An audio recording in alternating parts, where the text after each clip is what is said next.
Summer fishing is in full swing, and the lakes and rivers can be crowded. But there are some traditional summertime offerings that these days are overlooked, and that can be a good thing for us as anglers. Make sure to drop your favorite summer presentations from years past down below. Well, number one is the Mojo Rig. This often is categorized with the split shot rig, but the traditional Mojo uses a cylinder weight held in place by some sort of rubber peg, or you could use weight stops or bobber stops as well.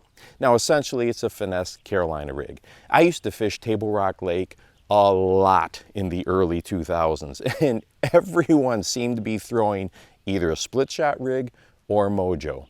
Then new stuff showed up and it gets overlooked. It of course works great on the bottom, but if you have lots of vegetation, it slips through weed tops very well too. The light weights, light line, and finesse lures, it gets the job done. Now number two for my overlooked summertime lures or rigs is a giant worm.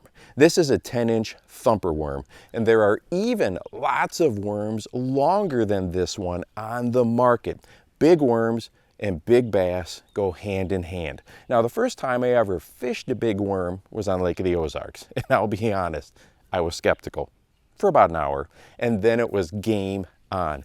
Big worms swim well, they work through grass and weeds, and they crawl through brush and bottom cover. One of the biggest benefits of a big worm is its ease of being seen. When there is lots of bottom debris and thick cover, a big worm is easy for bass to find.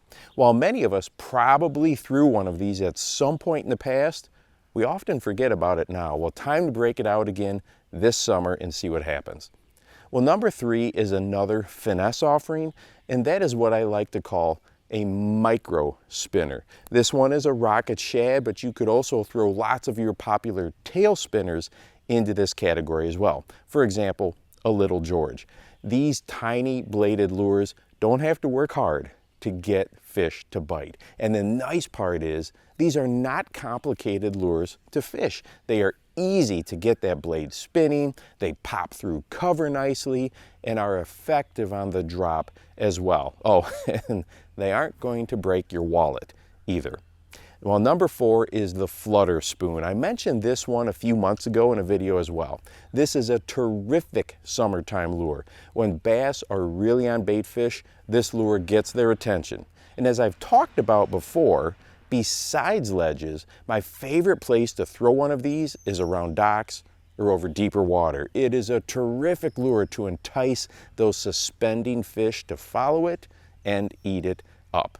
And hey, if you want to watch a video that I feel explains an easy way to maybe double or triple your bites, go ahead and check this one out right here, and make sure that you go out and encourage someone today. You never know how you might just change their life. For the Bass Fishing Life, I'm your host, Steve Rogers.